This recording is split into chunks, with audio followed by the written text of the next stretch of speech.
Я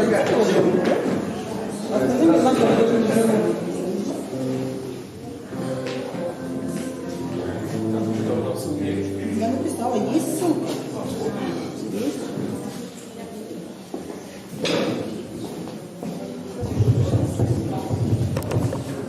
Что ж, мы... Доброе утро, дорогая церковь. Рад вас всех приветствовать. Добро пожаловать на воскресное богослужение в церковь Краеугольный камень города Якутска. Рад видеть тех, кто видел на прошлом собрании. У нас странная ситуация, последние все собрания. У нас состав меняется практически на 100%. Приблизительно одинаковое количество людей, но как бы все новые. Давайте мы поднимемся на наши ноги. Мы помолимся, благословим это собрание, и мы прославим Господа. У нас трансляция тоже есть, я приветствую всех, кто нас смотрит онлайн.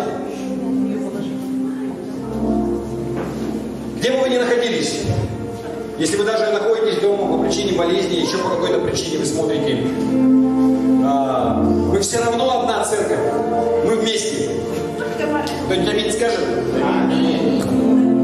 У нас много людей болело, сейчас опять вот как бы пишут люди, что у кого-то температура, кашель, но не бывает такого, чтобы это было всегда.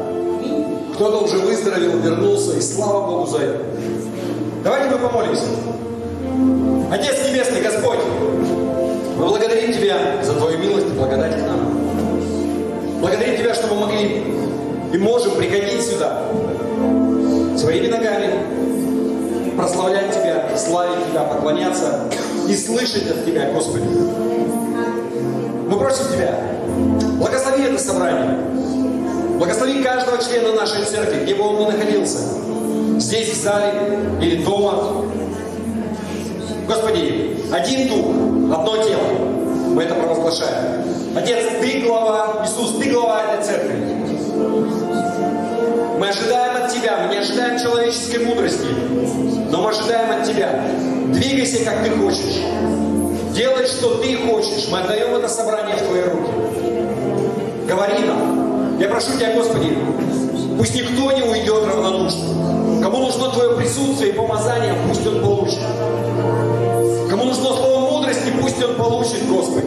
Я проглашаю, что кто-то, кто сомневается, какое решение принять, и не знает, как сделать выбор, к концу собрания не будет у тебя никаких сомнений.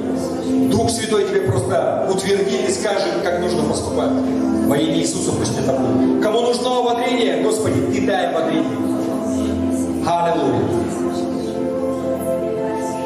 И мы славим Тебя, ибо Ты великий Отец, Творец неба и земли. Аминь. И давайте мы Его прославим как никогда, как будто первый раз от всего сердца.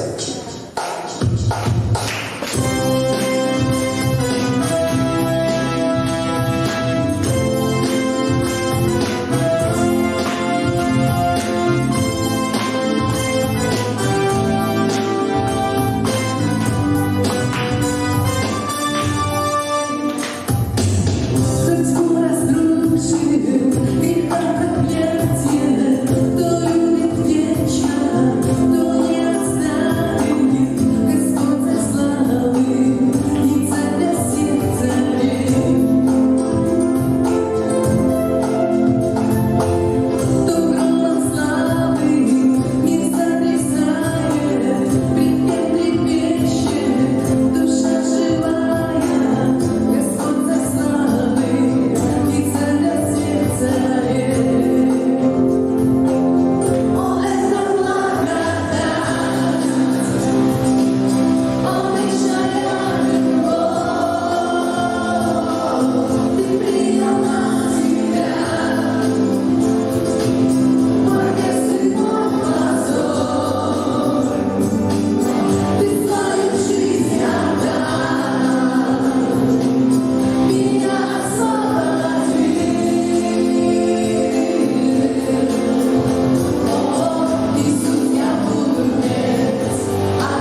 Все мы дети Господни, и все мечты небо наши. Уже идет во все силе, царство его.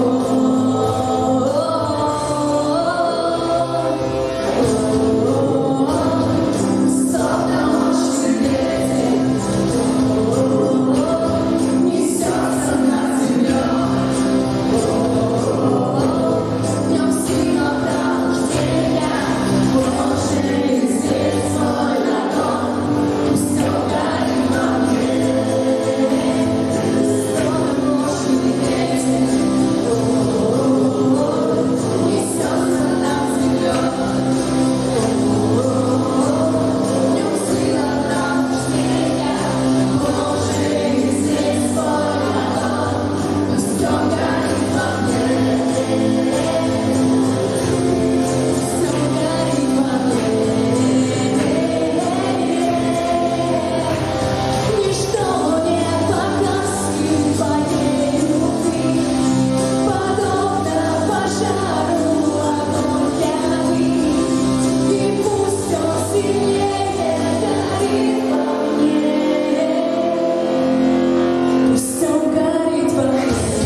превыше всего, Господь.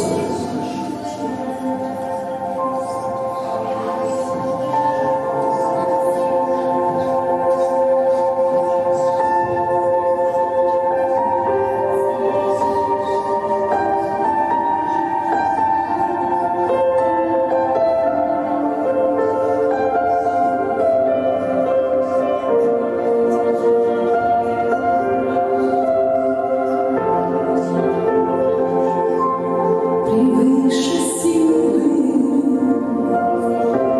превыше царств, превыше славы и всех земных богатств, превыше мудрости и всех путей земли.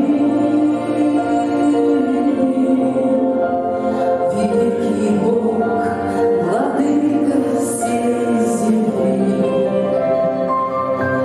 превыше солнца и всех планет, превыше всех чудес, какие видел свет, превознесенный над небом и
существа, нет такого имени, которое было бы больше тебя. И Ты отдал своего Сына за нас. тем самым усыновил нас и удочерил нас. Мы Твои дети и имеем эту привилегию. Господи, благодарим Тебя. Аллилуйя. Давайте мы Богу аплодисменты дадим. Аллилуйя, Господь! Вся слава да будет Тебе в наших жизнях, в нашей церкви, в наших семьях. Аллилуйя. Давайте мы сразу помолимся. У нас, вы знаете, традиция такая, мы молимся за все церкви в республике, за все церкви, которые в нашем союзе и вообще по Дальнему Востоку. Также мы молимся за начальство власти и, конечно же, мы молимся за наши нужды. И сейчас у нас еще также много людей, у нас кто-то болеет, кто-то не помогает. У нас вот Жанна заболела, сегодня у нас не было. Не Жанна, прошу прощения, Жанна у нас здоровая, Рита у нас заболела, голос у нее, и на Якутском сегодня не было. И вот Олег уже в зале, но у него тоже проблемы с голосом, как бы, да, и давайте мы помолимся за них. Вот кто рядом с Олегом, можно прямо на него там руки возложить, кто-нибудь подойдите, чтобы полное восстановление было, хорошо? Давайте мы помолимся. Отец Небесный, мы благодарим Тебя за Твою милость и благодать к нам, Господи. Господи, благодарим Тебя за каждого человека, который что-либо делает в нашей церкви и служит Тебе. Благодарим Тебя за наше прославление, и мы просим Тебя, Господи, прежде всего, восстанови всех болящих. Господи, восстанови Олега полностью. Я провозглашаю полное восстановление. Я запрещаю просто всяким последствиям. Там, где Дух Господень, там свобода. Наполняй его Духом и просто освобождай его от болезней, от всякой суеты. Я провозглашаю полное восстановление голосовых связок, бронхов, легких. И мы просим Тебя также, Господи, благослови Риту. Где бы она сейчас ни находилась, что бы она ни делала, Господи, я провозглашаю полное восстановление. Запрещаю всякой инфекции, всяким вирусом во имя Иисуса Христа. Мы провозглашаем полное восстановление, чтобы она уже была с нами, присоединилась, и у нас был полный состав здесь. Мы просим Тебя, Господи, об этом. Господи, мы просим Тебя также за каждого человека, который болеет в нашей церкви, за детей, кто-то, может быть, просто легкое недомогание.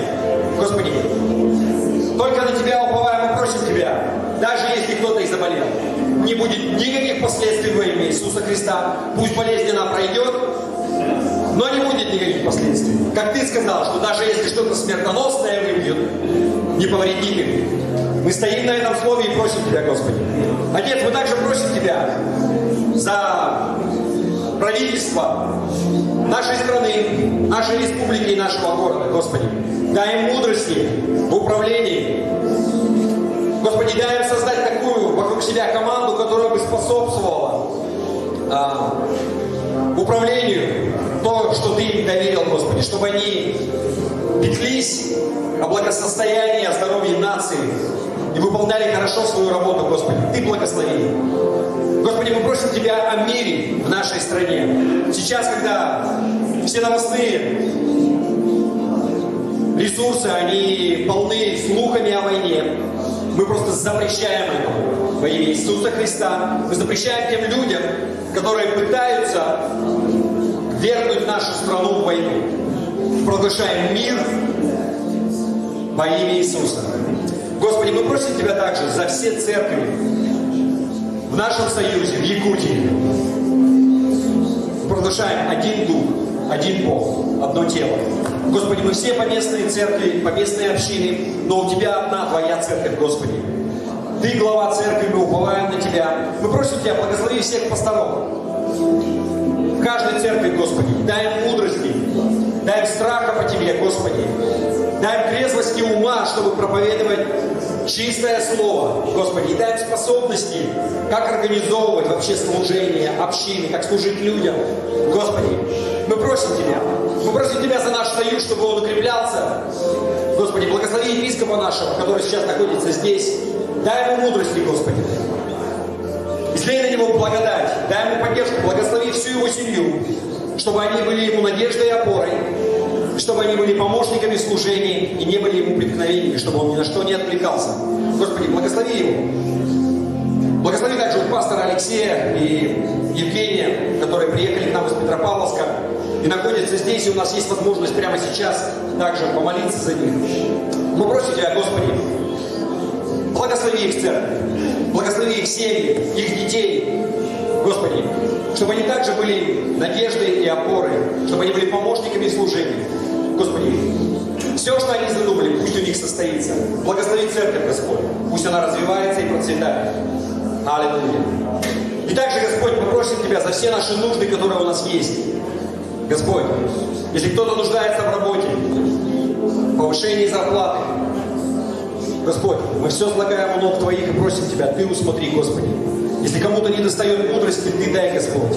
Как обустроить определенные вещи, Господь. Мы просим Тебя. Аллилуйя. Аллилуйя. Всякое устройство. Мы провозглашаем восстановление отношений, Господи. Мы призваны быть миротворцами. И мы говорим мир. Мир в семье. Мир между родственниками. Аллилуйя. Щиты сада помогай. И прямо сейчас мы противостоим духу пьянства. И у кого-то в семье есть родственник, который пьет, и уже у тебя опускаются руки, ты не знаешь, что делать. Прямо сейчас мы просто запрещаем. Мы связываем этого духа пьянства во имя Иисуса Христа.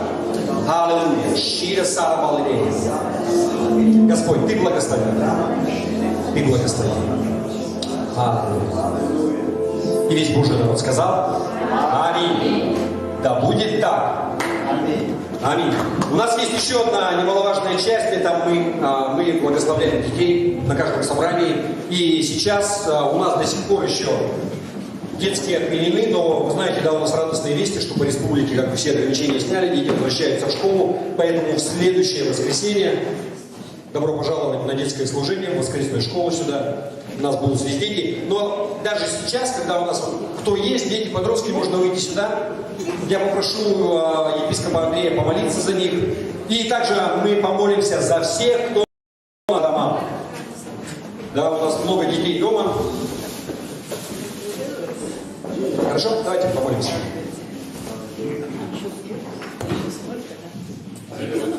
Спиной стану, потому что я хочу кое-что сказать для вас, родителей.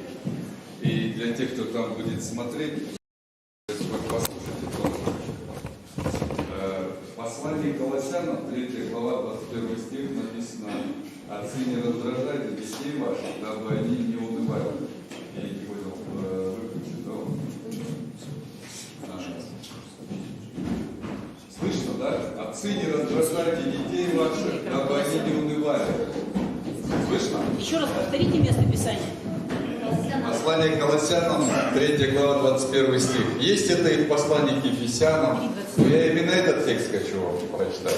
Отцы, не раздражайте детей ваших, дабы они не унывали. И современный перевод хочу предложить: отцы, не досаждайте своим детям, не доводите их до крайности. Библия дает нам конкретное руководство. Отцы, имеется в виду вообще родители. Думаю, что нам, родителям, очень важно это слышать и понимать. Во-первых, дети нам даны на время. Они Богу принадлежат. Они Его люди. И нам они даны на время. И несмотря на то, что они маленькие, а мы такие большие и все знаем, мы все равно поступаем часто несправедливо против них. И лучшее лекарство, которое есть у нас, лучшее лекарство, это от всего сердца попросить прощения. Мы не сможем быть идеальными, мы все равно будем ошибаться. Но самое лучшее лекарство – это просить прощения, искренне просить прощения за свои ошибки перед детьми, за обиды, которые мы им причинили. Поверьте мне, у меня есть опыт в этом. Это работает. Я очень много раз просил прощения своих детей, потому что очень много раз поступал несправедливо в отношении. Поэтому, родители, сейчас пред Богом помолитесь. Может быть, Дух Святой напомнит вам те ситуации, за которые вам нужно попросить прощения. Потом выберите время, сядьте со своим ребенком так, чтобы он мог смотреть вам в глаза, и от всего сердца попросите прощения. И попросите его, чтобы он сказал: я прощаю тебя, мама, я прощаю тебя, папа. Отец, мы благодарим Тебя за эти сокровища, за наших драгоценных детей, которых Ты доверил нам на время. Ты сказал, что это награда от Тебя. Награда за что ты нас наградил, мы не знаем, но ты дал нам награду, ты нам доверил эти сокровища, целый мир, каждый из них это космос просто. И мы благодарим Тебя за это, что Ты нам доверил такие хрупкие создания. Господи Боже, мы знаем и понимаем, что не можем быть всегда идеальными, не можем быть всегда правыми в отношениях с ними. Но помоги нам вовремя признавать свои ошибки, просить прощения, чтобы наши дети учились тому, что в этом мире несовершенства есть прощение. Благодарим Тебя за каждого из них, благословляем, да будут они в своей жизни преуспевать. Пусть они познают Тебя, пусть им откроется Твоя любовь, пусть им откроется сила Евангелия. И да будут наши дети преуспевать в этой жизни, в тех путях, которые изберут. Во имя Иисуса Христа. Аминь. Спасибо.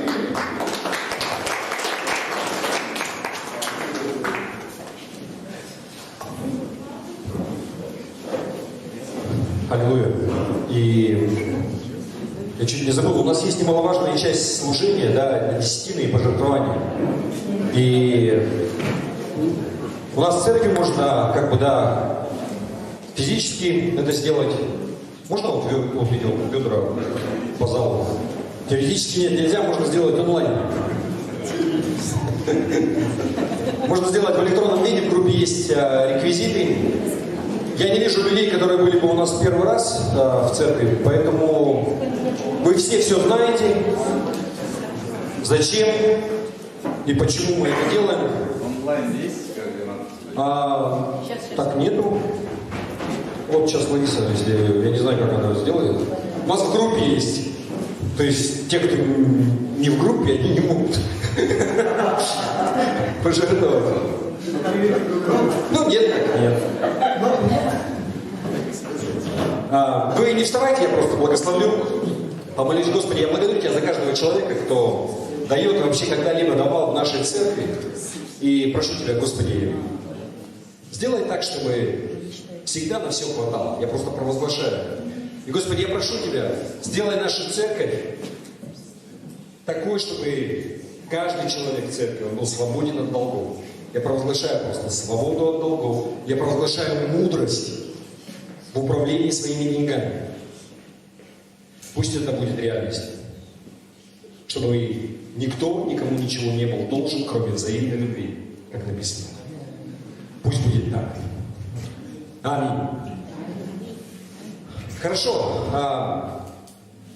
Вы знаете, что на этой неделе мы ездили, вот у нас есть гости. Я, кстати, сразу представлю. Епископа Андрея вы все знаете, как бы хорошо, да? Он сейчас выйдет, и он коротко поделится о поездке в Сунтар и в Вилюйск, то, что мы, где мы были. Вот, но также у нас есть гости, это вот гости с Камчатки, из Петропавловска, это пастор Алексей Марщинин и диакон в церкви, также помощник. Ну, я не знаю, как это называется, в общем, ну, вы понимаете, если мы вдвоем приехали, значит, не последний человек в церкви. Женя, фамилию забыл. Жуланов. Евгений Жуланов, да, вот, приветствую. Знаете, я надеюсь, что в один день я буду на Камчатке, они только-только, ну, недавно, они закончили строительство здания. У них церковь, я так понимаю, я не был там, но я так понимаю, что приблизительно нашего размера. Может быть, поменьше. И они только что построили здоровенное 4-этажное здание на место старого кинотеатра. И вот Евгений — это тот человек, который все это работал, он тянул. Сколько лет? 4 года. Вот он 4 года, у него такой, не знаю, демпельский аккорд был. Они сейчас сдались, причем они это сделали сразу как культовое сооружение, правильно, да, понимаю? То есть назначение земли это под культовое сооружение, ну, все правильно, все как бы хорошо. Вот. И я видел фотографии просто, вот, которые, знаете, там вид на океан, на бухту, на вулканы, ну, просто сказка, как бы из окна церкви. Вот. В общем, будете на Камчатке, церковь «Соль земли», обращайтесь ко мне, я дам контакты. Можно будет зайти. Аллилуйя. И давайте мы нашего епископа и нашего пастора поприветствуем, Андрея.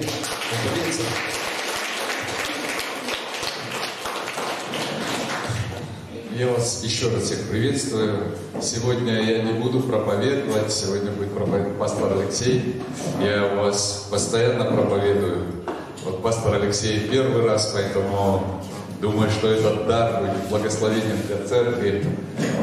Я коротко скажу о поездке. Поездка была очень важная, у нас была определенная цель этой поездки. Мы заехали в Вилюйск, ободрили церковь там. Церковь в Вилюйске удивительно, они такие живучие, знаете, еще и там и строятся, что-то там расстраивается. Я давно там был уже последний раз, приехал, и они пристройку сделали такую же, как по размеру, как их здание. То есть такую же пристройку пристроили, молодцы. Двигаются потихоньку. Мы там провели служение, молились за людей, хорошее время было. Затем мы поехали в Сунтары и 2 дня, 2 служения там провели. Цель нашей поездки была в том, чтобы 2 служителей назначить на служение, на разные служения. Перед этим в церкви был кризис, была очень напряженная ситуация, и очень много зависело от того, как там 2 ключевых брата себя поведут. Я был там в ноябре, и мы молились на иных языках, мы молились 3 служения, прям 3 служения делали вечером, мы молились на иных языках. И на 3-й день, знаете, что произошло? Люди начали ходить по залу, просить друг у друга прощения. Они начали ходить и просить друг у друга прощения. Это было удивительно просто. И такая благодать была, и это был переломный момент. Сейчас церковь вся собралась, они были разрознены там, часть вообще не ходили, часть в одной группе собирались, часть в другой. Сейчас они собрались, и это удивительно просто. Они такой кризис преодолели. Обычно в церквях верующие люди, когда в конфликте, они склонны идти, знаете, до конца. Это печально, но они склонны идти до конца. Вот там что произошло? Там они смогли друг друга принять. Интересно, что написано в послании Иакова. Вы много где встретите это, но в послании Иакова, 4 глава, 10 стих написано: «Смиритесь пред Господом, и возвысит вас». Смиритесь пред Господом, и возвысит вас. И также написано: «Бог гордым противится, а смиренным дает благодать». Вы знаете, что Бог, Он, когда человек сам себя смиряет, тогда Он дает благодать. Когда сам человек себя смиряет. А что значит смириться? Это значит другого посчитать выше себя. Не себя унизить, но другого посчитать выше себя. Когда вопрос стоит с Богом, это значит Божью волю поставить выше своей. Вот что значит смириться перед Богом. И когда человек сам это делает, тогда Бог дает благодать. Человека могут смирить обстоятельства, могут смирить другие люди. Потому что есть те, кто круче. На всякого крутого всегда находится кто-то еще круче. И он его закручивает в баранью руку.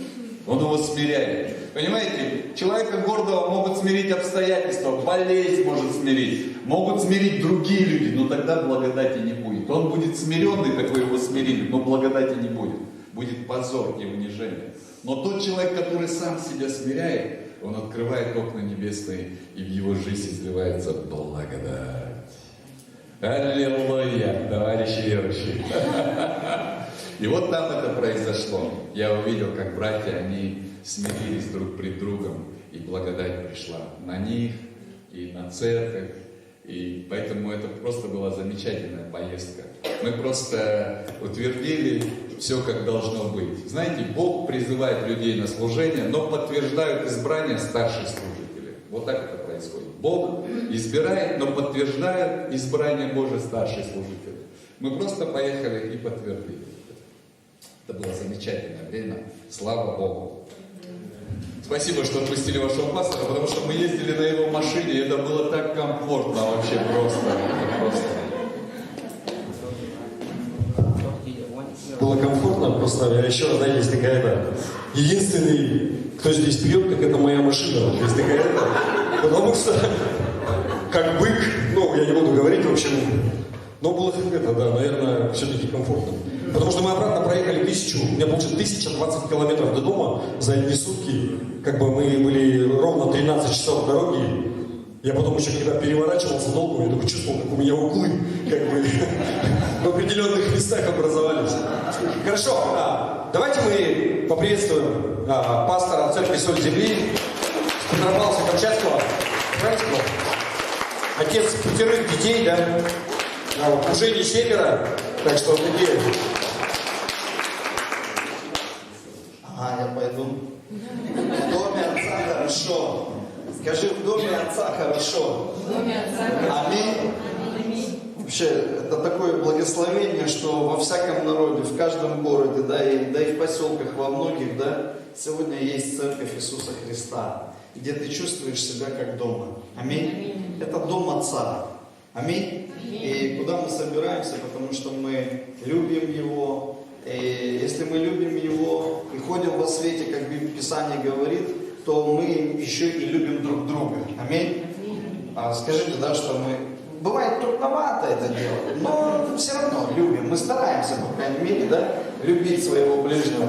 Ну, как вам уже сказали, я из города Петропавловска-Камчатского. Родился я неподалеку от вас, в городе Благовещенске, Амурской области. Вот. Конечно же, там не такие морозы, как у вас, но, в принципе, я тоже адаптирован к минус 40, ну, по крайней мере, переживал. Но сейчас я уже теплолюбив.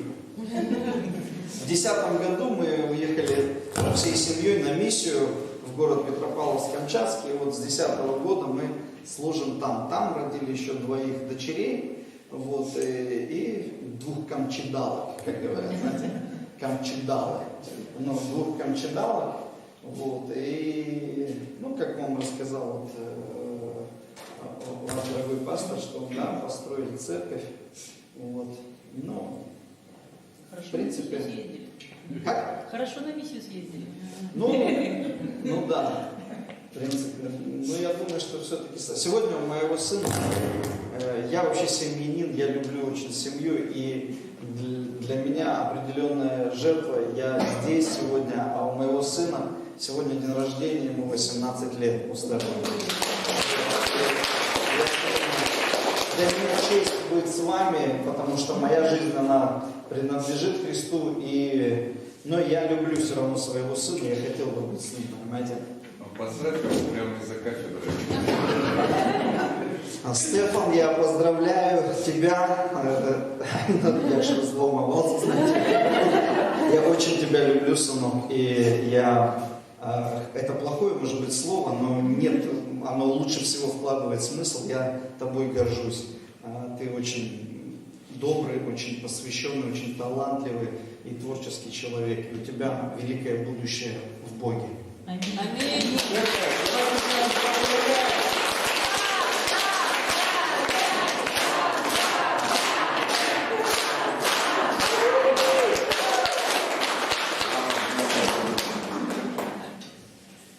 Да, он на самом деле такой творческий, знаете, он рисует, художник, лепит, скульптор, там, музыкант, в общем, такой, знаете, всесторонне развит, вообще ничего там не, знаете.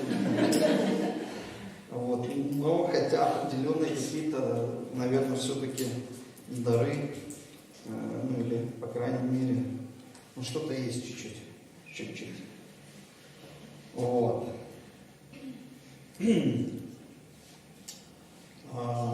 Я очень, знаете, впечатлен, в принципе, тем, что я видел здесь.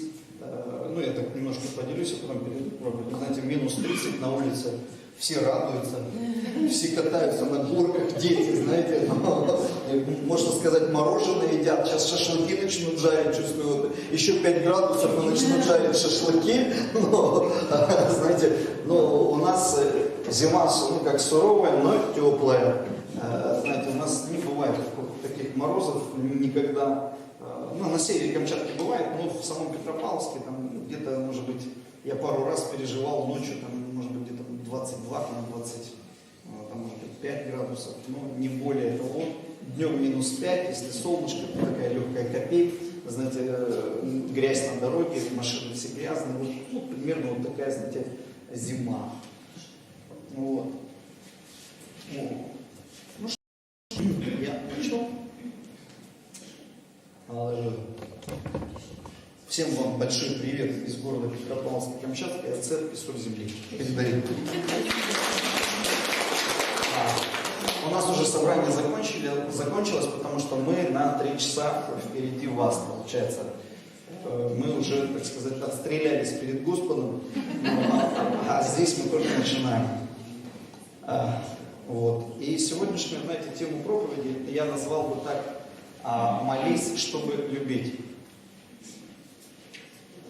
И я хотел бы сегодня говорить немножко о молитве. Это последнее такое мое откровение. Я, наверное, оно мне горит, потому что я последнее из откровений, которое я получил перед поездкой к вам, это такое, знаете, как, наверное, двоякое было. Это такое чувство, знаете, вот той первой любви, которую я пережил. Я покаялся в 98 году уходящем, вот я пережил такое, знаете, прикосновение, и когда в реальности ты переполнен, знаете, такой Божьей любовью, ты хочешь всем рассказать о Христе, ты очень всех любишь, и вот такое, знаете, двоякое, я пережил вот эту, знаете, любовь, и с другой стороны, да, я пережил, определенно такое, знаете, как отцовское обличение, что где-то, да, вот эта такая взаимосвязь, вот эта острота чувств, она была, утрачена. Поэтому давайте откроем 2 Коринфянам, 3 глава. Я извиняюсь. Сегодня, знаете, Библия это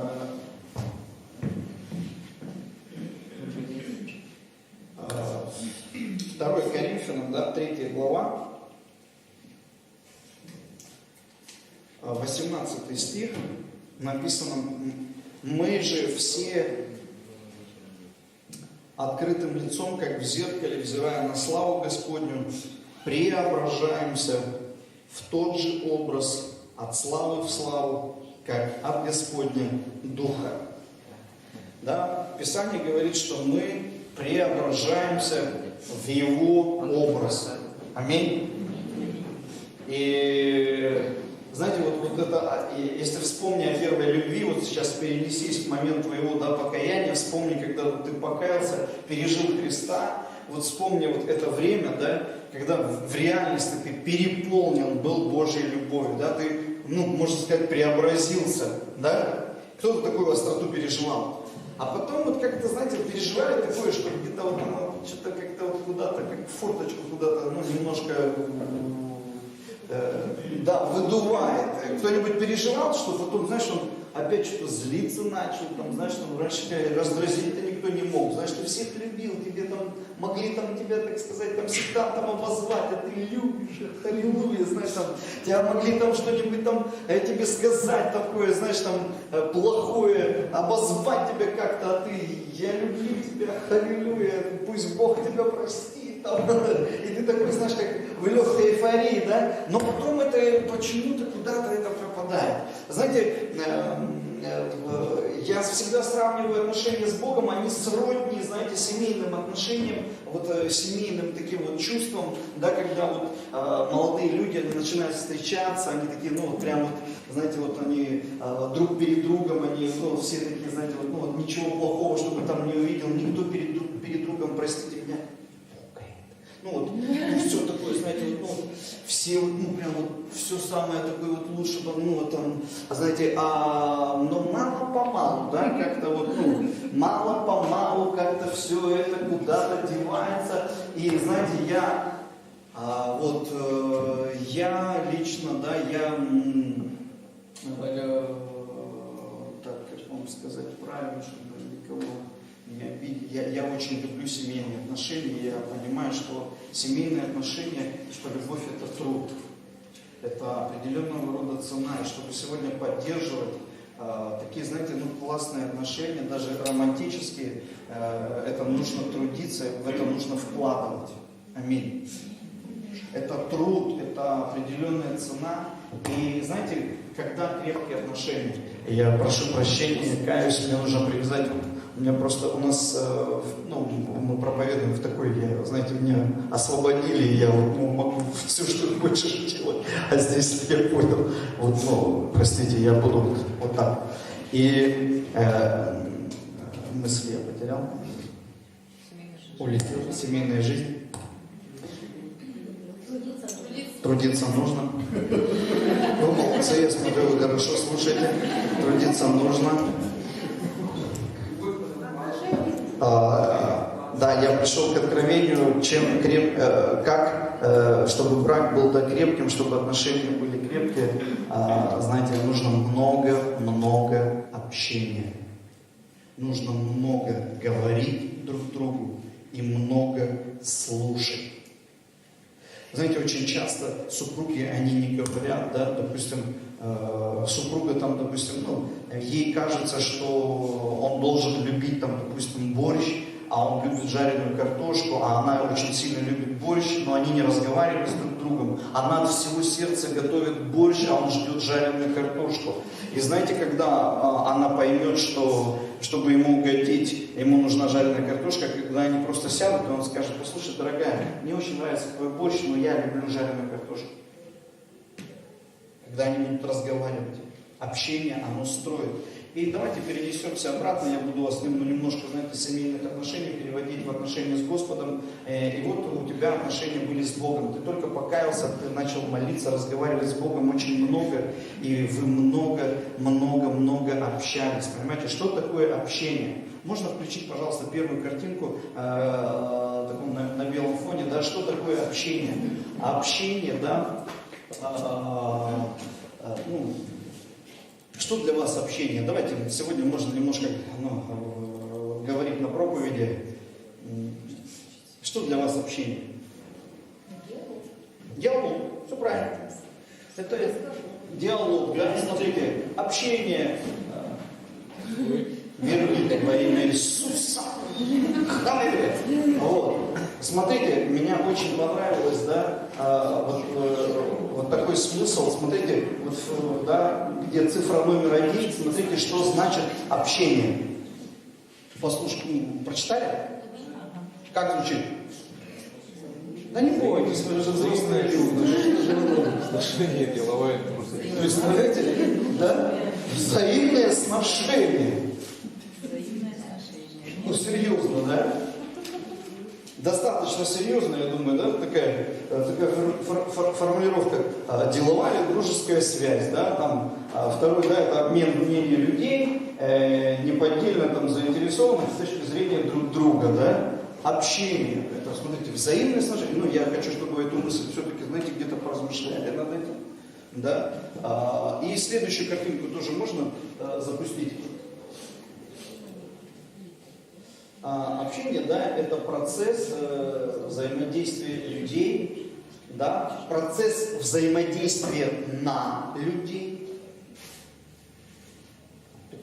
Взаимодействие, что я влияю, да, когда я общаюсь, я влияю, да, на людей. Процесс достижения изменений в психике участвующих в общении лиц. Представляете, в общении ты можешь, во-первых, повлиять на чью-то психику, да, ранить или исцелить, и также на тебя на твою психику могут произвести влияние. Аминь? Процесс обмена не только физическими действиями, но и мыслями. Это вид деятельности, да, при котором происходит обмен идеями или эмоциями. Даже эмоциями. А я могу скинуть эту картинку. Эмоциями. Знаете, можно передать эмоции. Эмоции. В общении можно передать настроение. Аминь? Давайте немножко поразмышляем над этим, да? Общение — это широкое многоплановое понятие. В принципе, даже все, что мы сейчас с вами перечислили, да, это все равно всего лишь такое узкое, да, узкое понимание, да, что такое общение, оно многогранно. И я хочу, чтобы мы сейчас с вами открыли Писание. Помните, да, с вами мы открывали сначала первую картинку, и сейчас место Писания 1 Коринфянам 6 глава, 16 и 17 стих. Апостол Павел учит и объясняет, да, и говорит о отношении с Духом Святым, отношении с Богом. И он говорит, или не знаете, что совокупляющийся с блудницей становится одно тело с нею? Ибо сказано, два будут одна плоть. А соединяющийся с Господом есть один дух с Богом. Вы ведь не знаете, что да, тот, кто грешит, он становится, одним телом. И даже, я бы сказал, знаете, Писание говорит, что совокупляющий с Богом становится один дух. Что ты совокупляясь с блудом, ты становишься сам блудником. Ты, можно сказать, соединяешься с этим духом. Ты становишься одним целым с грехом. Вы знаете, существует понятие такое, в этом мире, что мужикам можно сходить налево, женщинам нельзя. Если женщина, то блудница, то плохо. А мужикам, в принципе, можно. Я хочу вам сказать, данное местописание, оно опровергает это мировоззрение. Что этот мужчина, он также становится проституткой. Наверное, у вас так не говорят, простите, я что-то рисковато. Но в действительности это так. Аминь. Но соединяющийся с Богом, мы с вами, говорили сейчас об общении, все читали все эти, формулировки. И смотрите, что делает молитва. Молитва соединяет тебя с Богом. Я не говорю сейчас о молитве. Иногда, знаете, наши молитвы, они переживают разные сезоны, и молитва может быть такой, знаете, зашел, молитвенный список Богу прочитал, Бог дай, не даешь, тогда продай, что-то как-то с Богом оторговался, дай, благослови того сего, дай мне вот это, и все, вышел. Вроде бы, знаешь, свечку поставил, обрядик совершил, все нормально. А что там Бог думает сейчас о тебе? Что Он хочет сказать тебе? Вообще, какое у Него настроение к тебе сегодня? Вообще, что в сердце Бога сейчас о тебе? В принципе, тебе было не очень интересно, тебе уже пора спать, все, я закруглился, свое оттарабанил, главу прочитал, халалуя, все, так сказать, все обряды совершил, спокойно лег спать. Вроде бы твоя совесть, чиста, довольна, но знаете, живя иногда вот так годами, я понимал, что моя жизнь христианская, она подходит к кризису. Знаете, я очень вспыльчивый человек, такой, знаете, в одно время я просто очнулся, знаете, когда мы поругались что-то с женой, она тоже такая, знаете, довольно-таки, эмоциональная, любая женщина, знаете, она может в мужчине все поставить, знаете, пару слов и все. Буквально, знаете, а так как я, я очнулся тогда, когда я уже, знаете, всю посуду выкинул в окно. Я выкинул, тогда был магнитофон, двухкассетный шар. Это было очень модно. Я его выкинул в окно. И уже, так сказать, в принципе, и телевизор приговорил. Но он просто в окно было деревянным, и он в этот не пролазил просто. К его, наверное, счастью. Сломал стену чуть-чуть, в общежитии. Так, просто я показал, как сказать, что есть во мне. А потом, когда очнулся, я понял, что, знаешь, что что-то не так. Вот с этим в реальности я далеко не уйду. Любой процесс, который я начинал, допустим, если что-то у меня не получалось, знаешь, ты начинаешь прикручивать профиль, если что-то 3 раза не получилось, и вот так... и все, это... Если, общаемся где-нибудь, было даже такой момент, даже один раз был на евангелизации, пару слов, знаете, и все, мы уже, начали. И все, а что это? Как вы думаете, что это?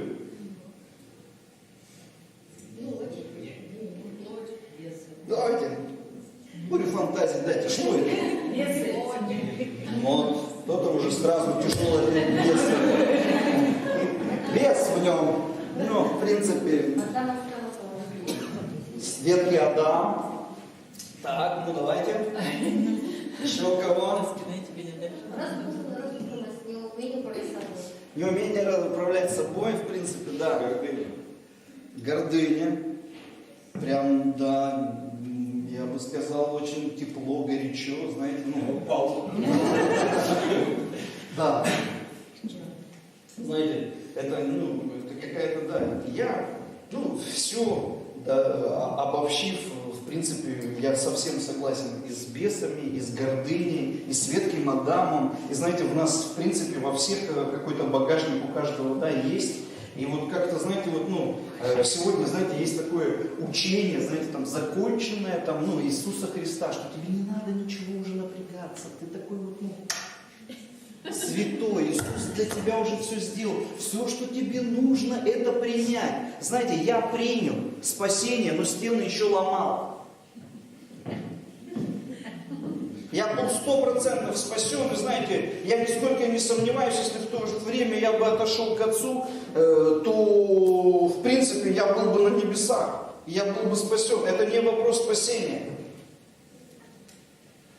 Это вопрос, да, изменения. Как Бог характеризует себя одним словом? Давайте вспомним, вот, соединяющийся, да, с блудницей становится с ней одно целое, да, но соединяющийся с Богом становится с ним, да, один дух. А что, как Бог характеризует себя как один дух? Дорогие мои, как? Ну, давайте, 1 Иоанна, 4 глава, 8 стих. Кто не любит, написано. Аминь.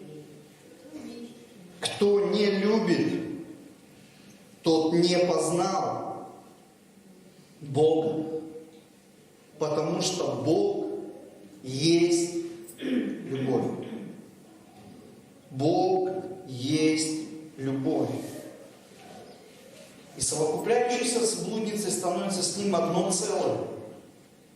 Но соединяющийся с Богом должен преображаться во что? В Его образ. А какой Его образ? Это Его любовь. Как мне понять, есть ли плоды в моей жизни, моего спасения? Сегодня, знаете, многие прям, плоды могут быть, да, разного характера. Это также спасенные люди, кому я проповедовал, это также плоды. Но почему-то у нас всегда, все, мы материальные люди, да, и у нас все сводится вот к этим плодам. Кого я привел в церковь, кому я проповедовал, и вот это плоды. Но я хочу вам сказать, плод спасения, его нельзя посчитать. Его нельзя потрогать. И понимать, нахожусь ли я сейчас в плодах, нахожусь ли я сегодня, приношу ли я плоды в Божьем Царстве, это именно измененный характер. Преображаюсь ли я сегодня, как и 20 лет назад, когда я пережил Господа, пережил эту первую любовь, пережил вот это спасение, пережил вот эту остроту чувств, как и 20 лет назад, сегодня, сейчас, я преображаюсь в образ Иисуса Христа. Преображаюсь ли я в Его любовь? Был раздражительным, стал спокойным. Раньше был несдержанным, стал сегодня, гораздо сдержаннее, да. Раньше допустим, при малейшем скандале не мог каяться, хлопал дверью, послал жену. А сегодня сам первый подходишь и говоришь: дорогая, прости меня, даже если я прав.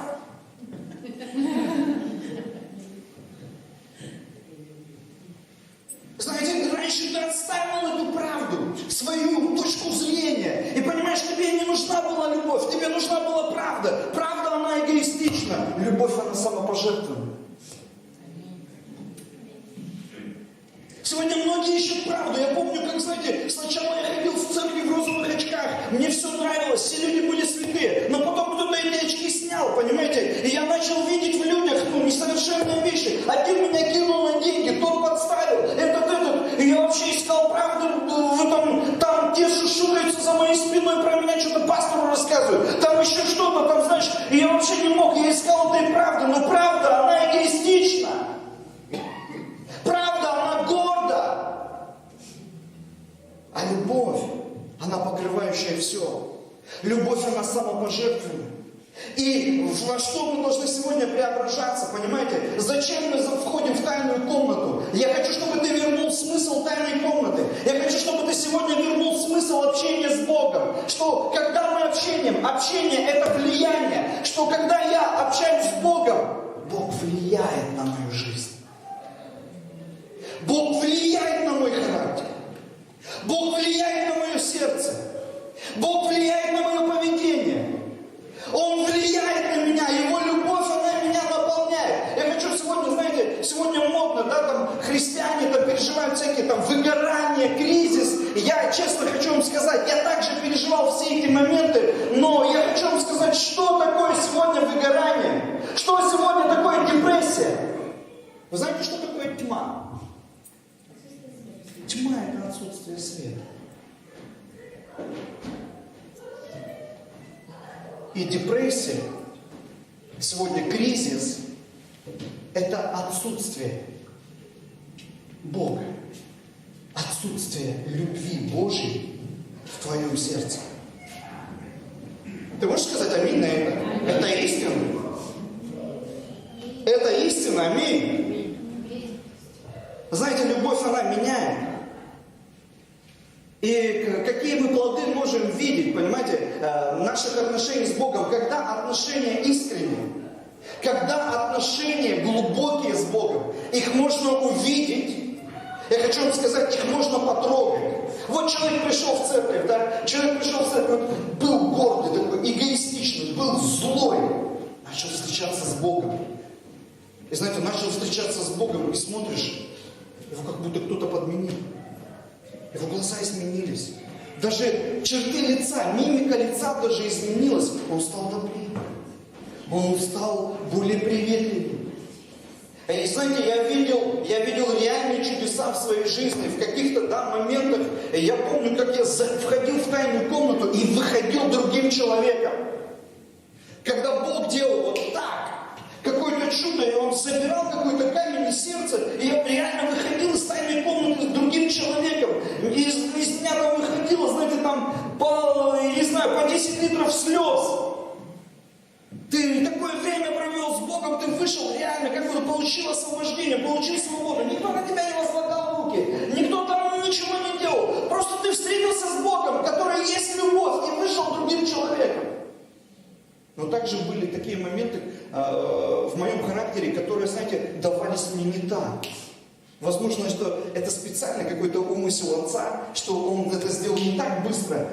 Наоборот, Он дал мне над этим потрудиться. Аминь.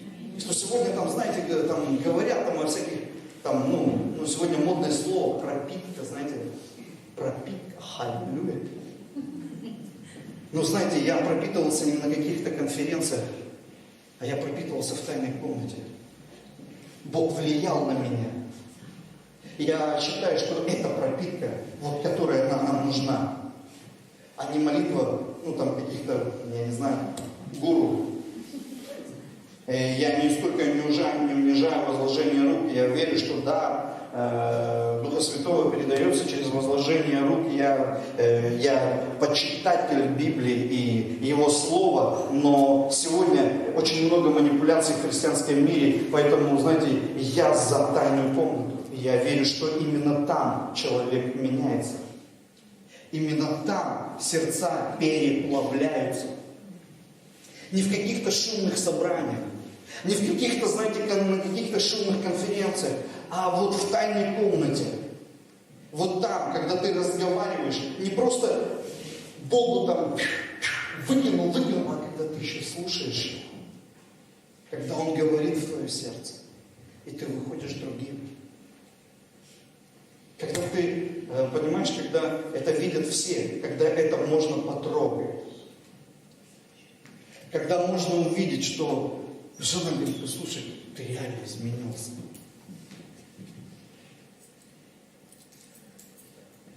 Я много раз слышал, заявления людей, когда говорят: Горбатова могила исправит, люди не меняются, они там могут маскироваться, они могут подстраиваться, я верю, что Бог может менять сердце и характер человека.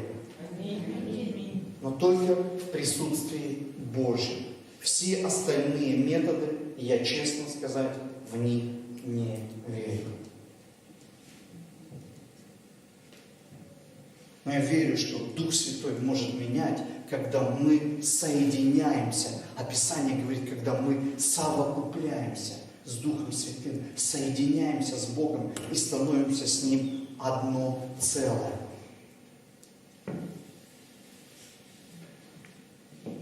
Я верю в это. И я верю в эту глубину. Знаете, сегодня, очень часто нам приходится, когда мы не можем измениться, когда вот у нас нехватка любви, мы начинаем одевать маски. И очень часто мы видим в церкви, я сегодня говорю именно о себе, и ты смотри только на себя. Запомни, когда ты молишься, Бог никогда не меняет ближнего по твоим молитвам. Знаешь, сколько раз я молился: Бог, измени мою жену. Сколько раз я говорил: слушай, она такая вот, измени ее, что-то сделай, Бог, а то я уже не знаю, что делать, знаешь. Знаете, это глупые молитвы. Бог никогда по нашим молитвам никого не меняет. Единственного, кого Он может изменить по нашим молитвам, это нас.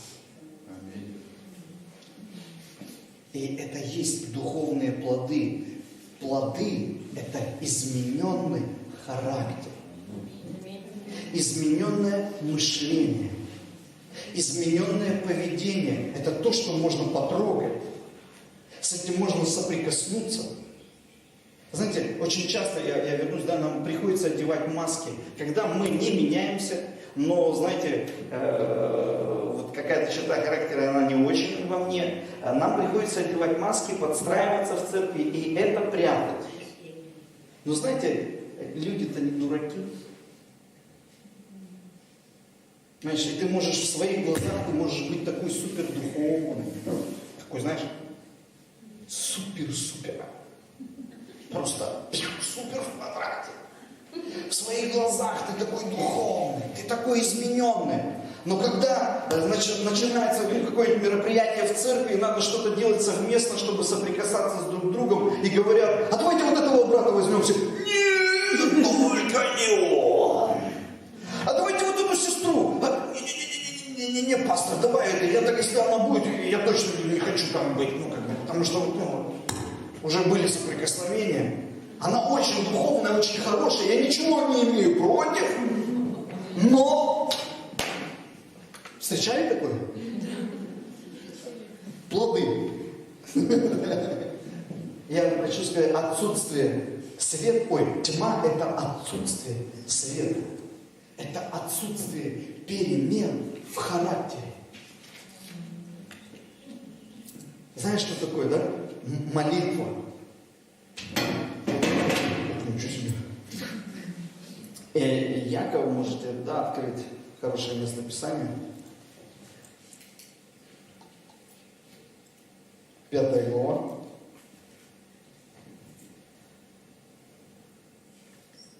А можете не открывать.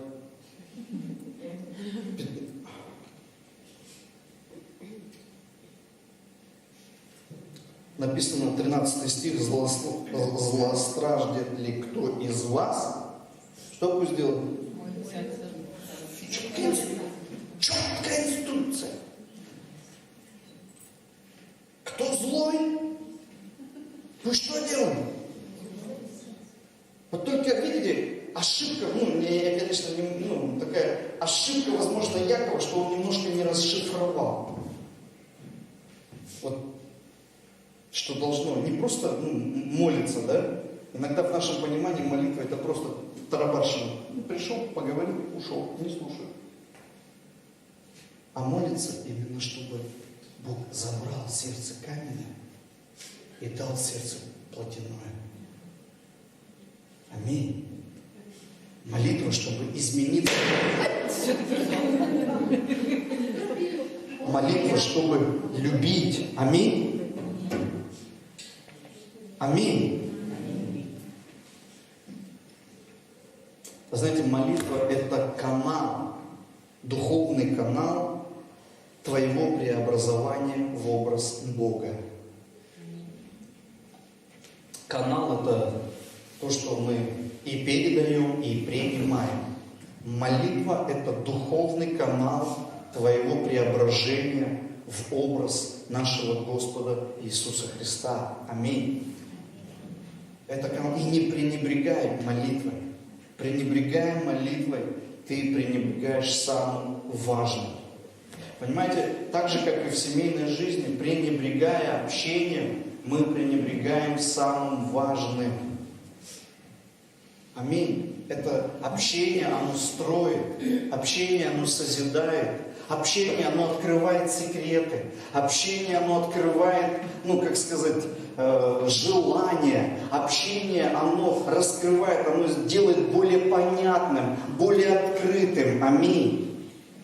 Поэтому разговаривайте с Богом, разговаривайте с друг другом, стройте отношения.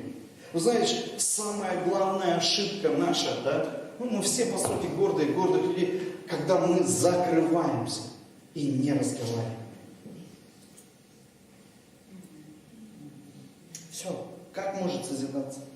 Вы замечали, что очень часто ходишь с каким кирпичом на какого-то человека, с каким-то там камнем ходишь, пока не поговоришь. Вот знаешь, самое сложное это сделать шаг, к этому разговору. Но как только начинается общение, как только ты там высказал все, как только он там тебе сказал, как только ты начинаешь даже понимать его точку зрения, ты понял, почему он так поступил, он начинает понимать, почему ты так поступил, и значит начинает все понятно, и сердцу становится легче, и прощение становится ближе. Аминь. Я вам хочу сказать, непрощение – это отсутствие любви в твоем сердце. Непрощение – это нехватка любви в твоем сердце. Это отсутствие Бога.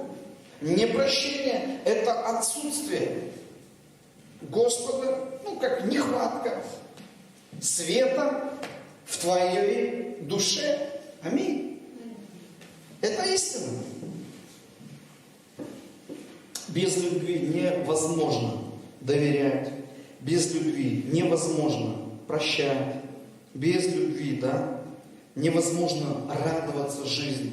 Вот сегодня, знаешь, иногда посмотришь на людей, у человека все есть. Возможно, у него даже есть семья, есть дети, есть деньги. Какое-никакое, есть здоровье, а он недоволен. Он не радуется. Что такое отсутствие радости? Это отсутствие Господа. Царство Божие что? Праведность, мир и радость во Святом Духе. Это отсутствие. Человек не может радоваться. И знаешь, скажи человеку, послушай, я знаю решение твоей проблемы. Иди в тайную комнату, иди разговаривать с Богом. Он так еще, знаешь, с пренебрежением. О чем это? Знаете, многие даже веру в это утратили, что Бог может менять сердце. Самым главным человек пренебрегает, и он думает, что его сейчас сделает счастливее, я не знаю, следующий брак его сделает, сейчас вот здесь разведется с дурой женой, а там он найдет лучше. Или просто уедет с этой дыры с Иркутска и думает, сейчас вот он переедет в Белгород, или в Анапу, ближе к морю, и он станет счастливым. У него сразу жизнь наладится. У него все классно сразу пойдет. И человек ищет географические решения, еще какие-то, меняет там работу, меняет церковь, это у меня в этой церкви все плохо, и сейчас вот в слово жизни пойду, у меня там наладится, все халявое будет. Да ты свой багажник, ты себя унесешь туда же. И может быть, какая-то и будет там эйфория, вот первых каких-то моментов, что здесь все классно, а потом ты покажешь себя. Аминь. От себя любимого ты не убежишь. И все, что тебе сегодня нужно, это нужны перемены. Не бегать от перемен, а искать перемены. А найти их можно только в молитве. Только Бог, только Его любовь, когда она изливается, она может менять тебя. Она может тебе помочь простить. Она может тебе помочь принять, она может тебе помочь радоваться, быть счастливым, просто за все благодарить. Аминь, как говорит Писание, быть благочестивым и довольным во всем. Аминь. Поэтому проводи это время общения с Господом. Аминь. Непрощение – это недостаток, я бы сказал, недостаток молитвы, недостаток любви. Что такое душевный кризис, да, когда человек там, да, переживает, ну там, я не знаю, депрессию или разные, да, там бывают сегодня современные такие, да, какие-то тенденции, там, болезни, или отклонения, я не знаю, что это, да, но они сегодня очень набирают обороты в связи с потоком информации, да, вот интернета и так далее. Что это такое? Я вам хочу сказать, это недостаток, это нехватка. Сегодня вот человек больше проводит времени, понимаешь, вот в этом устройстве, чем проводит времени с Богом. Воспитай себя. Сильные люди, они могут себя воспитывать. Допустим, ну, как-то регулировать, да, свое время и воспитывай себя как христианин, воспитывай, проводи время сначала с Богом, уделяй время Господу. И, в принципе, ну, сегодня невозможно, да, представлять современного человека без гаджетов, да, без всех этих там социальных сетей и так далее. Но, как сказать, воспитывай себя, чтобы ты проводил время с Богом. Иногда посмотришь, да, особенно, давайте будем также воспитывать наших детей и влиять на наших детей, чтобы не методом, да, запретов, а именно методом просвещения, чтобы они понимали, что главное, что главнее, что дороже, где нужно время провести, все-таки, да, принципиальное, да, или вылетело, знаете, вот это слово после того, как говорят, чтобы не было, да, последствий коронавируса, да, вот что иногда говорят, что когда переболеешь короной, да, память, она реально, файлы как будто, ну, сложнее начинают загружаться. Оно прям, знаете, слово у меня сейчас как будто с языка, оно прям, ну, так слетело просто, ну да ладно. Господь восстановит, аминь. Проводите время с Ним, я думаю, что там тоже происходят определенные чудеса, аминь. Что такое, да, душевный? Это также та же нехватка, когда тебе не хватает, а у Бога есть все. Кто верит, что у Отца для тебя есть все? Все. Что значит все? Все это все. Это в реальности все для жизни и благочестия. У Бога реально есть для нас все. Чтобы ты был счастливым. Чтобы ты был, ну, сегодня, да, там, я не знаю, там, слово богатство, но опять же, ну, оно относительно, понимаете, быть благочестивым, да, и довольным. Довольство, я вообще хочу сказать, что я думаю, это такой дар. Человек может быть гораздо, ну, счастливее любого, там, даже, ну, долларового миллионера, 100%. И знаете, что самое, ну, что они оба будут похоронены в земле? Но только один прожил. Несчастным человеком и, возможно, богатым. А другой человек не так был богат, но был гораздо счастливее. Он проводил больше времени с детьми, с семьей. Он радовался жизни. Он радовался какому-нибудь маленькому тортику, отпуску и так далее. Аминь.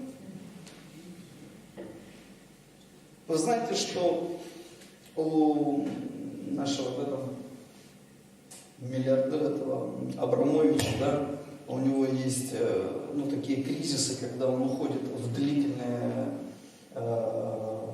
депрессии, у него по 3 месяца. Знаете, что бывает в депрессии? По 4 месяца депрессии, когда он не выходит из комнаты. И чтобы выйти вот из этих депрессий, знаете, там ему там строят по новым каким-то суперпроектам яхты, поскольку это там $миллионов. И вот чтобы его вывести, там он приходит там, к новой яхте, но очередная яхта через какое-то время, или там покупает он какой-нибудь футбольный клуб, вроде бы там немножко, как-то себя почувствовал лучше, но это все временно. Я бы ему рекомендовал, слушай, тебе одного не достает, это покаяться, принять Иисуса Христа в свое сердце и войти в тайную комнату, чтобы Бог тебя исцелил. Вы думаете, он не нуждается? Он больше тебя нуждается. Потому что ты имеешь глаголы вечной жизни, а он нет. Ты посмотришь на его высоту и думаешь, да, что это, кто вы такие? Тут вот, знаешь, там о Христе рассказать. Знаете, вот была бы возможность, я бы ему с удовольствием бы рассказал.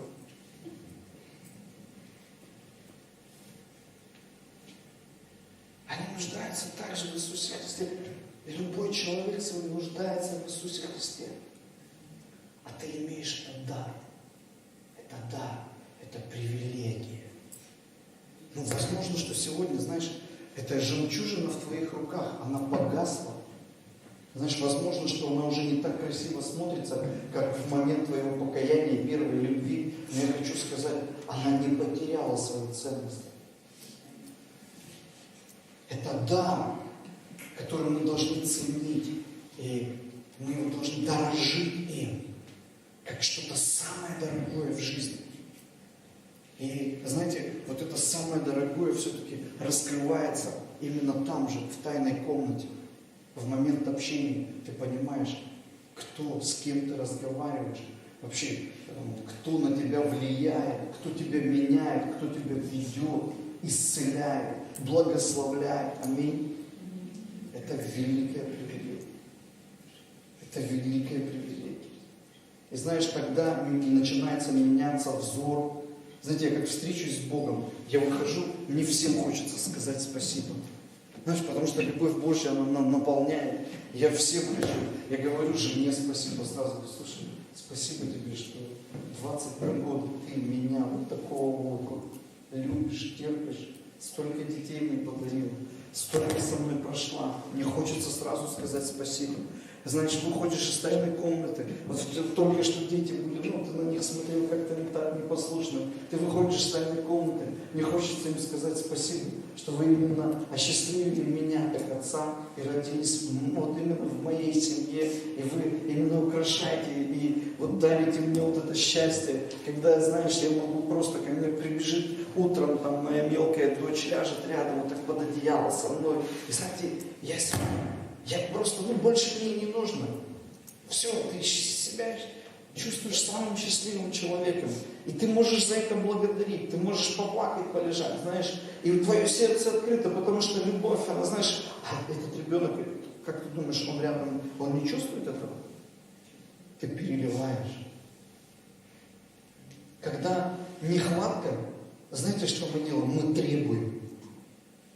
У нас нехватка, и вот эта нехватка, мы еще вот этим подсосом мы отравляем всех, понимаешь, мы распространяем это недовольство, мы распространяем эту критику, но когда мы наполнены любовью, мы распространяем это, понимаешь. Встретишься с Богом, знаешь, идешь по церкви, и хочется, знаешь, встречаешься с Евгением, вот вчера там ты ему что-то доказывал, тут надо настройки сделать, вот так, он тебя так раздражал, у тебя же просто все шевелилось, знаешь, ты встретился с Богом, приходишь, говоришь, Евгений, спасибо, что ты есть в команде, спасибо, что ты просто вот рядом со мной, вот я могу опереться на тебя, как на помощника, ты ценишь, ты говоришь спасибо. Знаешь, когда не встречаешься с Богом, когда ты живешь, обычно, чем мы отличаемся от этого мира? Скажите, если мы не встречаемся с Богом? Ничем. Знаешь, приходишь в церковь, и вот вчера тебя эта команда тебя раздражала, знаешь, они тебя как пастыря просто там, ну, там, не одну кружку крови выпили, там, знаешь, ну, как бы это, и ты приходишь, встретился с Богом, и ты смотришь на них, покрываешься, и говоришь, слава Богу, что они есть. Слава Богу, что есть эта церковь. Ты заходишь, слава Богу, что вот все это есть, что вот есть вот этот ближний рядом, знаешь. А когда начинается подсос, тебе уже не хочется идти в церковь, знаешь, тебя все раздражает, опять утром вставай. Не-не-не-не-не-не. А там сейчас вот это будет, и вот это, и знаешь, и и знаешь, у тебя 100 причин найдется, чтобы не идти, чтобы с этими разговаривать, а с этими здороваться, а вот этого обойти, а вот это, знаешь, вот это вот все, а все не так, это сделали не так, прославляют не так, туда не, здесь в это не попали, знаешь, и у тебя куча критики, потому что любить подсос. А когда ты приходишь, ты встретился с Богом, тебе реально хорошо, понимаешь, какая разница, кто там куда не попал?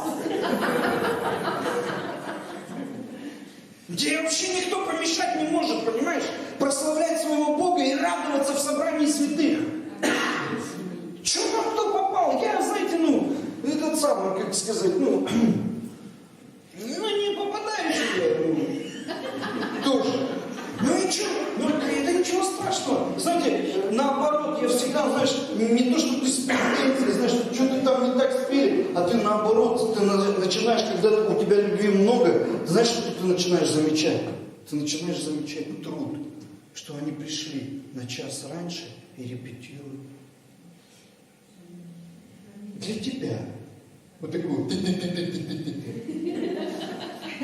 Чтобы ты пришел, ну и хотя бы вот, ну, чуть-чуть в присутствии Божьем, хотя бы тебе, ну, капелька. Капелька, это, конечно, для тебя, знаешь, там, ну, когда у тебя подсос, это капелька, знаешь, такая, и все. Ну.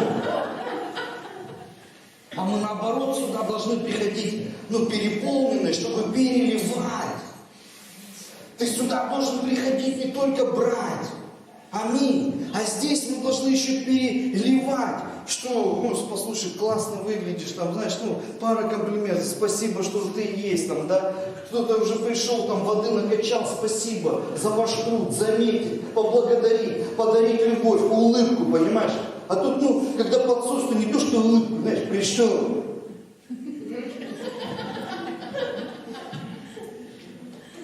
Знаешь, и уже все понимают, что, ну, вот эту сестру лучше обойти.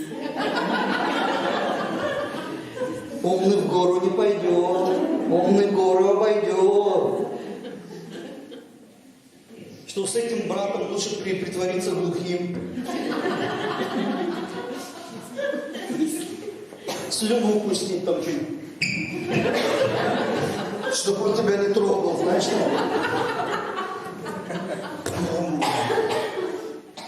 И это мы, Господи, понимаете? Знаете, я там делал какой-то тест, и там, ну, вычислили меня, там, знаешь, церковь долго думала, гадала, что же, ну, как бы, пастор их за фрукт, и вычислили, что я человек, там, ну, сильного возгорания, сильного влияния, что я человек атмосферы. И знаете, ну, я также это понимаю в семье, когда, ну, папа пришел, ну, что-то не так, знаете, то дети, они аж сжимаются. Нет. Также в церкви, знаешь, ты приходишь, ну, лучше с ним не встречаться, знаешь, ну, вот как бы лишний раз, там, на глаза не попадаться, знаете, вот, ну, все. Что это? Это нехватка любви. А когда ты вошел к Богу, ты встретился в тайной комнате с Ним, Бог тебя наполнил. Да ты идешь, и все с тобой, о, пастор идет, привет. Все с тобой хотят, ну, поздороваться, встретиться, что-то там, можно я там, знаете, пастор, аллилуйя, там, что-то помолиться, что-то у него там. Понимаете? Вот где мы должны качать перемены. Духовный канал. Духовный, да, так сказать, канал. Это молитва. Канал, да, твоих перемен. Твоего преображения в образ Божий. Аминь.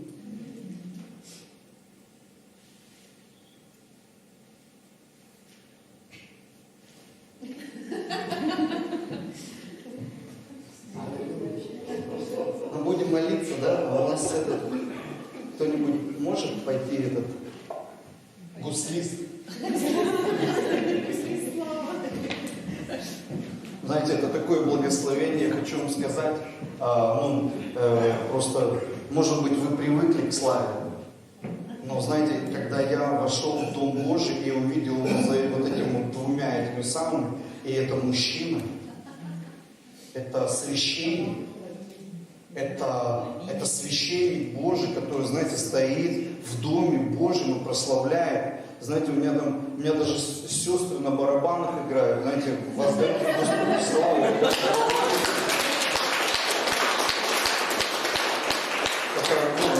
Это реальное благословение. Возможно, ваш глаз уже, знаете, примылился, так замылился, да? А я вам хочу сказать, кланяйся.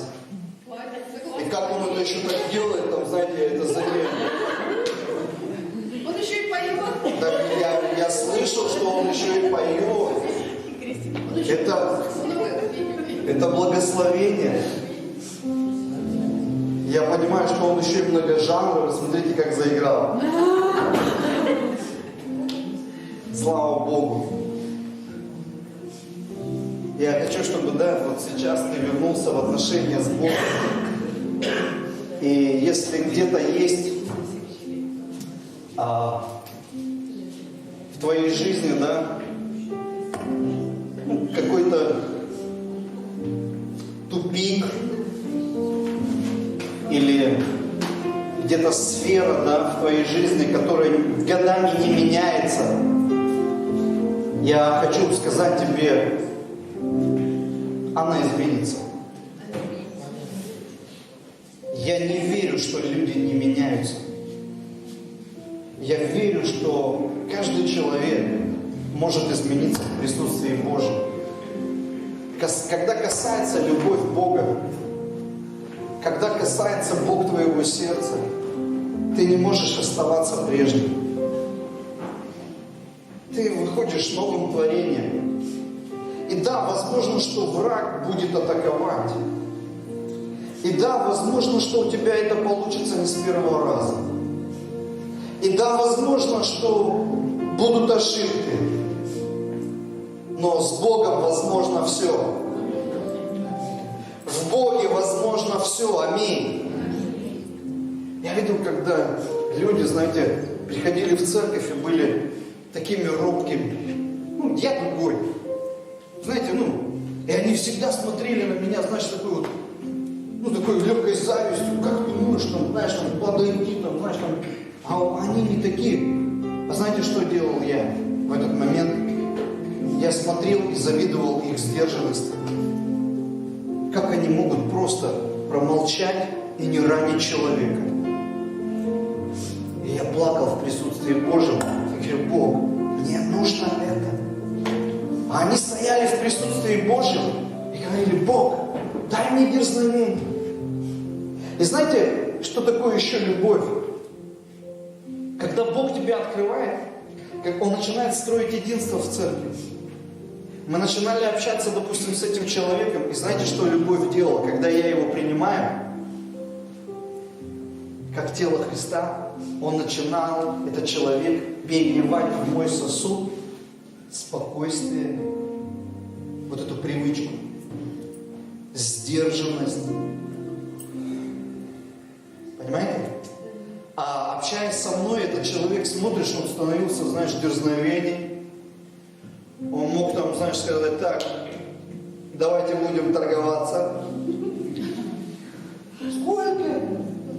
Да, И смотришь, он там, допустим, знаешь, он мог уже там что-то там сделать, какой-то шаг там, знаешь, где-то дерзнуть. Аминь. Если любовь Божья, она соединяет нас, то мы начинаем переливать из сосуда в сосуд. Это тоже фактор, знаете, тоже не, как сказать, есть влияние Бога сверху. Аминь. Отношения с Богом по вертикали. И есть влияние Бога по горизонтали.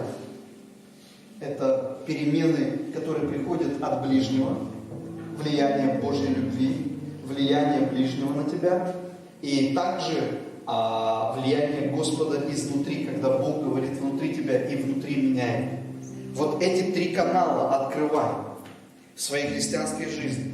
Молитва, когда Бог меняет тебя изнутри, и также общение с ближним и влияние ближнего на твою жизнь. Давайте встанем.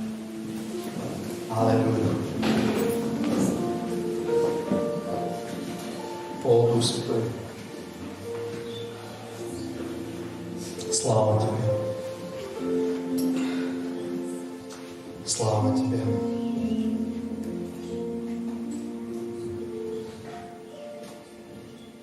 Сейчас попробуй, знаешь, отключиться от этого мира и войти в тайную комнату.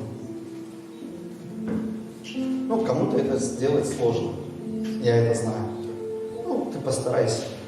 Кому-то это гораздо легче. Попробуй отключиться и войти в тайную комнату. Я хочу, чтобы ты понимал, что любовь Бога Отца, она видит тебя насквозь. Бог видит сейчас все твои грехи. Ну, кстати, знаете, Он не акцентирует на этом внимание. Ну, ты стараешься их прятать, а Он их видит. Я хочу, чтобы ты понимал, что не надо этого делать.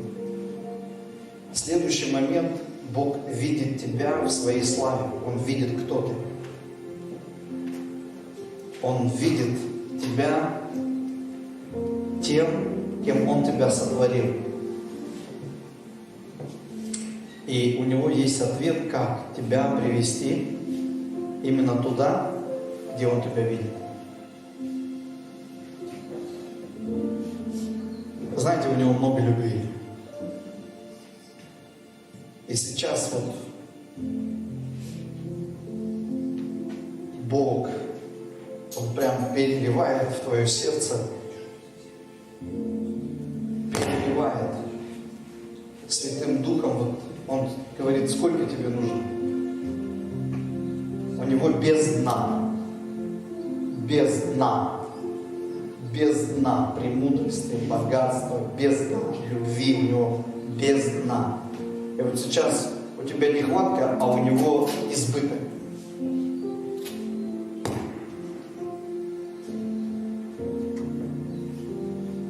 Бог Отец говорит, приходи ко мне, когда тебе плохо.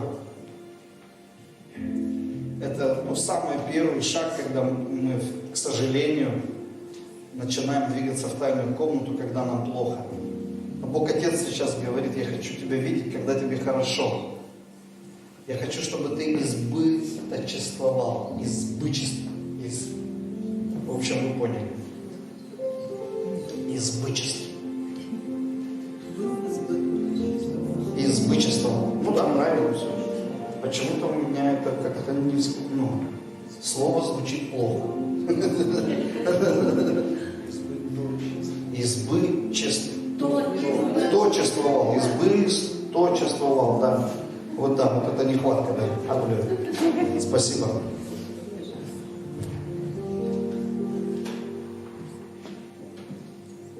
Аллилуйя. У Бога много. Он сейчас может тебе дать больше, чем тебе нужно. Просто Ему нужно твое согласие, твое принятое решение. Вот сейчас у тебя есть какие-то неразрешенные конфликты с людьми. Бог говорит, у меня много. Я могу тебе прямо сейчас дать столько, что ты придешь еще и поцелуешь этого человека и обнимешь. У тебя будет много просто. И скажешь ему, я тебя прощаю. Это не говорит о том, что тебе нужно продолжать с этим человеком те же отношения, которые у тебя были до конфликта, но ты можешь спокойно его простить и жить дальше. Потому что непрощение мешает тебе. Оно не мешает ему. Возможно, ему тоже мешает, но оно мешает и разрушает именно тебя. Возможно, сейчас у тебя есть какой-то неразрешенный конфликт в служении. Знаете, Бог Отец говорит, у меня много любви. Просто открой ему меж, приготовь ему сосуд.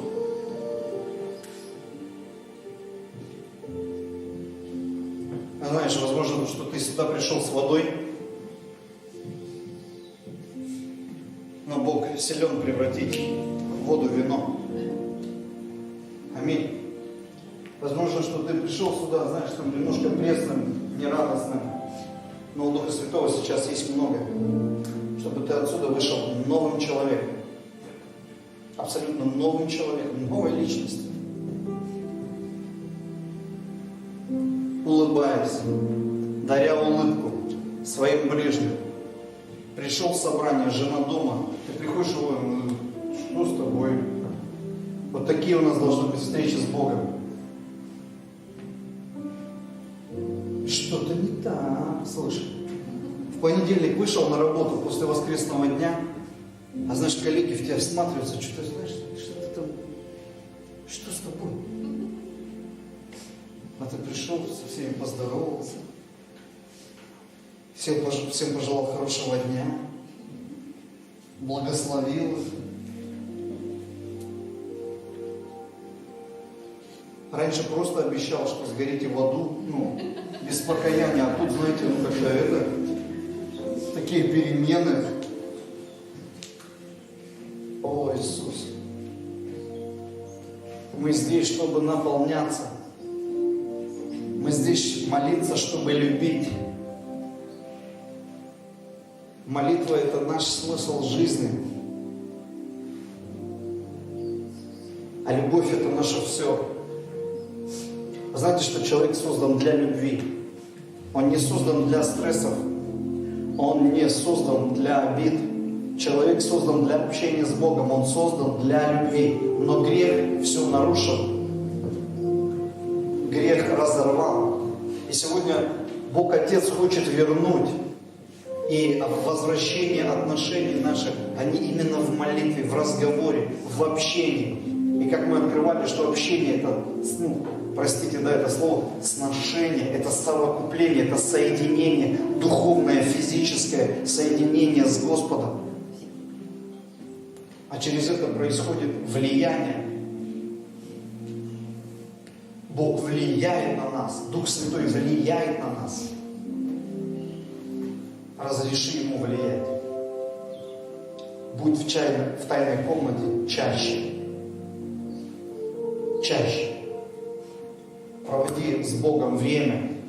Хотя бы, знаете, если говорить библейски, то помните, когда Иисус перед Гефсиманией, помните, когда они поднимались на гору, да, и когда ученики уснули с Ним, апостолы уснули, то Он им сказал: послушайте, могли вы со мной бодрствовать хотя бы час?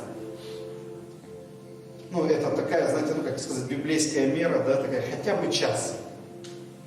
Проводить с Богом время хотя бы час. У нас столько времени съедает иногда социальные сети, гаджеты, телевизоры. Понимаете, хотя бы час. Час твоего времени. Это вклад в твое будущее. Это вклад в твою семью. Это вклад в твое здоровье. Это вклад. Спасибо Тебе, Господь, что Ты открыт для нас всегда. Что Твое сердце, оно полно любви. Что Ты всегда готов нас принимать такими, какие мы есть.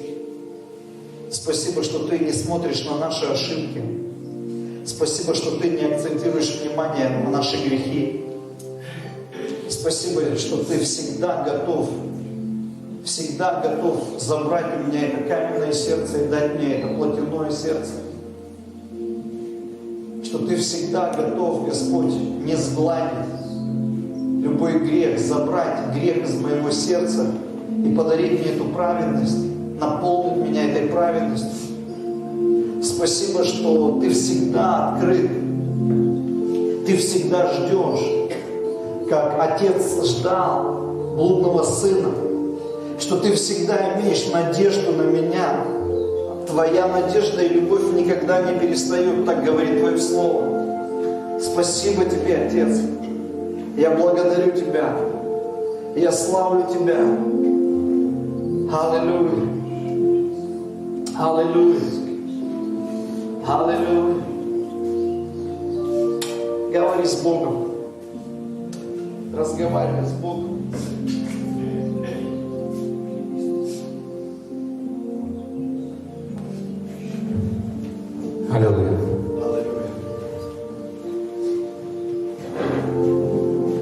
пройдем сейчас какое-то время, и, как говорил пастор Крис, если ты не знаешь, о чем молиться, значит, Алексей плохо проповедовал. Да? Поэтому мы возьмем буквально несколько минут, если Господь побуждает тебя к чему-то, да? Скажи это Ему, хорошо? И после этой молитвы мы также, я бы хотел, чтобы, наши гости, все, кто приехал, включая Женю, я также здесь буду. Мы так давно не молились за людей. И вот эта вот пандемия и вообще все вот это так надоело уже. Мы будем молиться также за всю церковь. Хорошо? Лично. Можно будет подойти к любому из стоящих здесь.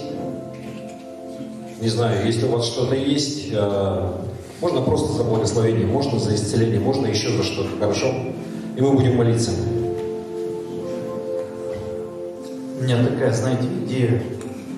Давайте сейчас мы сделаем с вами такой раз, давно не молились, знаете.